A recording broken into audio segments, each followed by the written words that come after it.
सुहाना एक तरफ वर्मा और मिताली को हैंडल कर रही थी, वहीं दूसरी तरफ विक्रांत और राज मिलकर वर्मा की जड़ें खोज रहे थे। कहते हैं कि दो लोगों के बीच में चाहे कितनी भी नाराजगी क्यों ना हो, पर कभी जब उनके किसी चाहने वाले पर मुसीबत आती है तो दोनों एक हो जाते हैं। इस वक्त विक्रांत राज के साथ भी ऐसा ही हो रहा था। विक्रांत मृत्युंजय को बिल्कुल पसंद नहीं करता था। जाहिर बात थी कि क्यों नहीं करता था, और राज को विक्रांत से कोई दुश्मनी नहीं थी, तो खास लगाव भी नहीं था, पर दोनों को सुहाना से बहुत प्यार करते हैं। इसलिए वर्मा के खिलाफ दोनों के दोनों एकजुट हो चुके थे। विक्रांत और राज ने अपनी अपनी सोर्सेस का इस्तेमाल करके वर्मा का सारा काला चिट्ठा निकाल लिया था। सब कुछ उनके हाथों में था।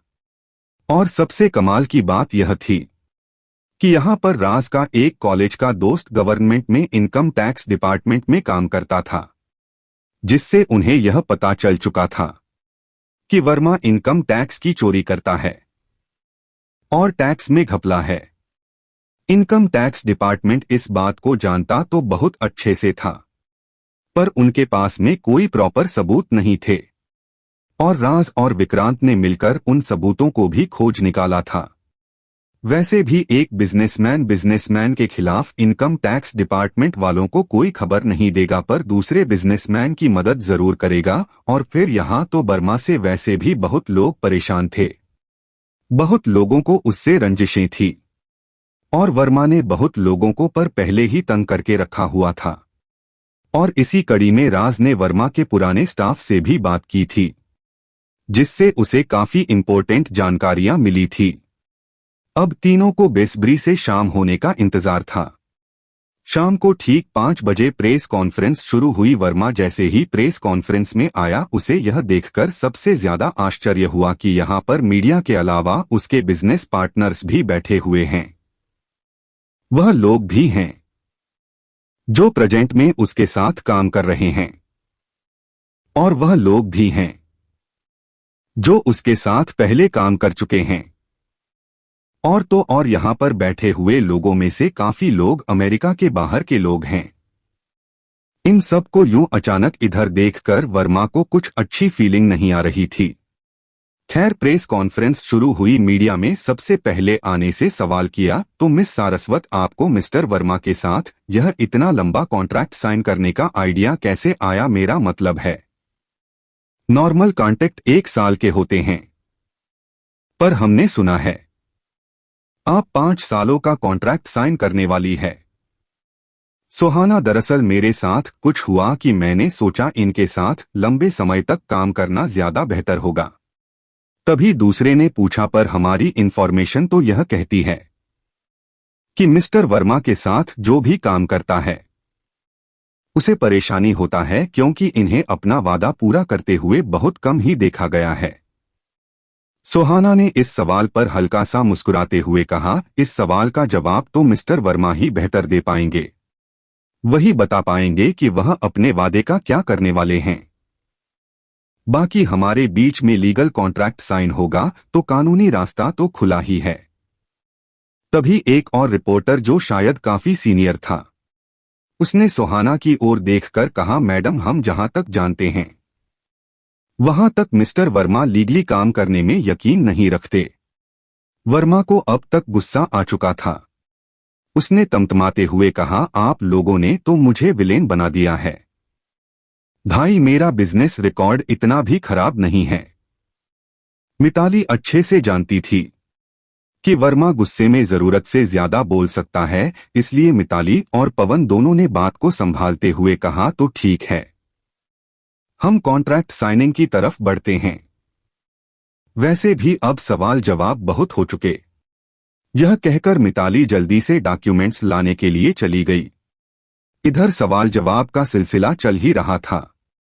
5 मिनट के बाद मिताली जल्दी से डॉक्यूमेंट्स लेकर आई और 2 फाइल्स को उसने सुहाना और वर्मा के सामने रख दिया। और मिताली ने सुहाना की ओर पेन बढ़ाते हुए कहा, मैम प्लीज साइन कर दीजिए। सुहाना ने मुड़कर कुटिल मुस्कुराहट के साथ मिताली की ओर देखा और उसके पेन वाले हाथ को पीछे धकेलते हुए कहा, इतनी भी क्या जल्दी है? अभी तो शाम शुरू हुई है, अभी थोड़े सवाल जवाब और होने दो, थोड़ी बातचीत होने दो, उसके बाद कॉन्टेक्ट साइन तो करना ही है। कर लेंगे। मिताली को अब कुछ गड़बड़ लगने लगी थी। उसे यह समझ में आ गया था कि यह कॉन्फ्रेंस वैसे नहीं जाएगी जैसी वो और वर्मा सोचकर यहां आए थे। वर्मा भी इस बात को बखूबी समझ चुका था कि अगर वह ज्यादा देर तक यहां रुका तो चीजें उसके लिए ही मुश्किल हो जाएंगे, इसलिए वर्मा ने हड़बड़ाहट दिखाते हुए सुहाना की ओर देखकर कहा, सुहाना जी, हम जल्दी ही कॉन्ट्रैक्ट साइन करते हैं और इसे खत्म करते हैं। मुझे कहीं जाना है। सुहाना ने वर्मा की ओर देखकर कहा, ओह मिस्टर वर्मा, इतनी भी क्या जल्दी है? एक शाम तो आप मेरे नाम कर ही सकते हैं। वैसे भी मैंने आज की शाम में आपके लिए बहुत तैयारियां की है। अब वर्मा को यकीन हो गया था कि कुछ तो गड़बड़ है, दाल में कुछ तो काला है। इसलिए उसने स्टेज पर से उठते हुए कहा, मैं जा रहा हूं, मुझे कुछ जरूरी काम है। यह कागजात आप मेरे ऑफिस भिजवा दीजिएगा, मैं साइन करके आपके पास वापस भेज दूंगा। तभी स्टेज के पीछे से विक्रांत ने आकर उसके कंधे पर हाथ रखा और उसे दबाते हुए कहा, इतनी भी क्या जल्दी है? मैं इंडिया से इतनी दूर और इतनी जल्दबाजी में सिर्फ आपके लिए ही तो आया था। और उसके बाद अपनी आंखों को और गहरा और आवाज को और भरी करते हुए विक्रांत ने कहा, इस वक्त अगर यहाँ से उठकर गए तो मीडिया में जो तमाशा बनेगा उसे रोक नहीं पाओगे। तुम्हारे लिए बेहतर यही है, बैठ जाओ और उस प्रोग्राम का मजा लो जो हमने तुम्हारे लिए सेट किया है। विक्रांत ने यह कहकर मीडिया की ओर रुख किया और माइक लेकर बोलना शुरू किया। विक्रांत, मैं मिस्टर वर्मा को कई सालों से जानता हूं, पर डायरेक्टली कभी मिलने का मौका नहीं मिला था। आज मिल गया, इसीलिए मिस्टर वर्मा के ऑनर में मैंने एक छोटा सा प्रोग्राम अरेंज है। मुझे पूरी उम्मीद है उन्हें पसंद आएगा और आप सबको तो पक्का पसंद आएगा। विक्रांत को वहां देखकर वर्मा की हालत और ज्यादा खराब हो चुकी थी। विक्रांत के सामने अब वह कुछ और कहता, इसके पहले राज भी वहां गया और उसे घूरते हुए सामने से निकलकर स्टेज के सामने पड़ी हुई कुर्सी पर बैठ गया और उसने अपने स्टाफ को सर झुकाकर एक इशारा किया। राज का इशारा करना था कि तुरंत पूरे के पूरे हॉल की लाइट बंद हो गई।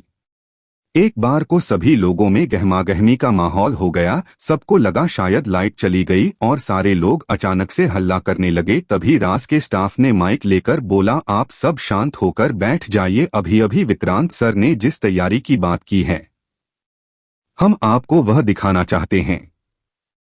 दरअसल वर्मा सर को थैंक यू बोलने के लिए हमने एक वीडियो रिकॉर्ड किया है। यह बात सुनकर सारा मीडिया और बैठे हुए सभी लोग सांसें रोककर उस वीडियो के चलने का इंतजार कर रहे थे। महज 1 मिनट के अंदर वह वीडियो प्ले होना शुरू हो चुका था। वीडियो सुहाना के ऑफिस से शुरू हुआ था, जिस पर सुहाना ने मिताली को कॉन्ट्रैक्ट की फाइल दी और वर्मा के पास जाने के लिए कहा। इसके बाद वीडियो में दिखा कि मिताली जाकर कार में बैठी और मिताली ने पवन को फोन किया। इस वक्त सामने ड्राइवर की सीट और रोड दिख रही है और मिताली की सिर्फ आवाज आ रही है। इसमें मिताली पवन से कहती है, पवन बस हमारा बदला अब पूरा होने वाला है। उस विक्रांत और सुहाना को तो हम अच्छा सबक सिखाएंगे, अगर उन्हें रोड पर ना ले आई ना तो मेरा भी नाम मिताली नहीं। उसकी हिम्मत कैसे हुई थी?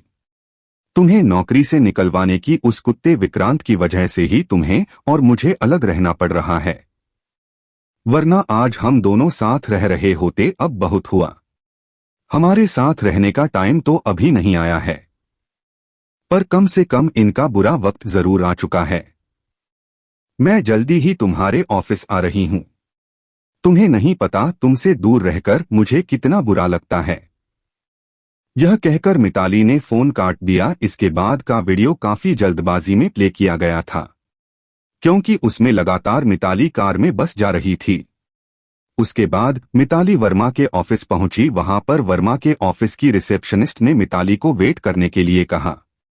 तब तक मिताली जाकर पवन के गले लग गई और वहां पर उससे बात करने लगी। वो तकरीबन 15 मिनट तक वह पवन से बात करती रहे और उसके बाद वर्मा से मिलने के लिए उसके केबिन में चली गई। जहां पर वर्मा ने मिताली के साथ अब तक की सारी बातों को कबूल कर लिया था। चाहे सुहाना को लेकर उसके गंदे ख्यालात हो या सुहाना की किडनैपिंग वाली बात, सारी की सारी बातें खुद अपने मुंह से कह रहा था। इसलिए किसी और सबूत की तो जरूरत ही नहीं थी। इसके बाद पुलिस वहां पर आ चुकी थी। पुलिस के साथ में वो दोनों अपराधी भी थे जिन्होंने सुहाना को किडनैप किया था। उन दोनों ने वर्मा को देखकर सारी की सारी बात कबूल कर ली कि सुहाना का किडनैप करने के लिए उसे वर्मा ने ही कहा था। और वर्मा इस हद तक गिर गया था कि उसने इन लोगों को सुहाना को सबक सिखाने के लिए उसका रेप तक करने के लिए कह दिया था। बस इतनी बड़ी कीमत की पीछे इन लोगों को यही करना था कि अगर यह पकड़े जाते तो उन्हें कहना था कि सब कुछ लोगों ने खुद किया और किसी भी सूरत में वर्मा का नाम नहीं लेना है। वीडियो काफी ज्यादा हिलता डोलता था, पर आवाज बिल्कुल क्लियर थी। दरअसल एक दिन पहले जब सुहाना ने मिताली को अपने ऑफिस में वह डॉक्यूमेंट की फाइल लेने और उसकी फोटोकॉपी के लिए कहा था, ठीक उसी वक्त सुहाना ने मिताली के पर्स में एक कैमरा और वॉइस रिकॉर्डर फिट कर दिया था, जिसकी वजह से मिताली जहां जहां गई वहां वहां की रिकॉर्डिंग हो गई। चाहे वह पवन से मिलना हो या वर्मा से, वर्मा को पुलिस में देने के लिए इतने सबूत काफी थे, क्योंकि उसने एक लड़की की इज्जत से छेड़छाड़ करने की कोशिश की थी, उसके रेप की प्लानिंग की थी। पर सिर्फ इतने में उसे सबक कहाँ मिलता, इसलिए एक एक करके उसके सभी पुराने बिजनेस पार्टनर और अभी के बिजनेस पार्टनर से अपने साथ हुई धोखाधड़ी के बारे में बताना शुरू कर दिया। सारा मीडिया उस पर थूक रहा था। हर कोई यही कह रहा था कि इतना बड़ा बिजनेस काम होने के बाद भी इतनी घटिया हरकत कैसे कर सकता है। इसके बाद बारी उसके ऑफिस की पुरानी एम्प्लॉयज की थी, जिन्होंने वर्मा के घटिया एटीट्यूड और सेक्सुअल हरासमेंट की वजह से नौकरी छोड़ी थी।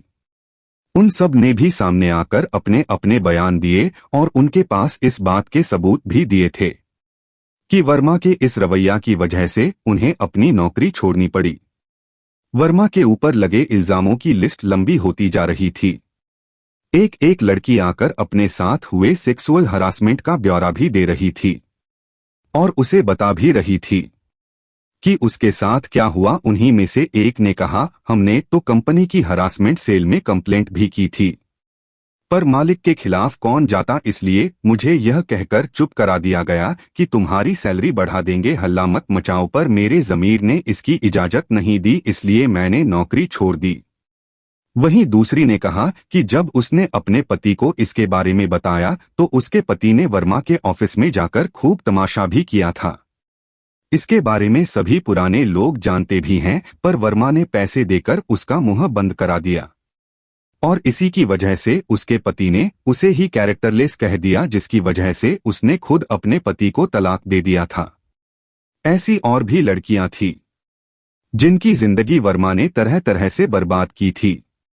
आज सबको अपना बदला लेने का मौका मिल चुका था।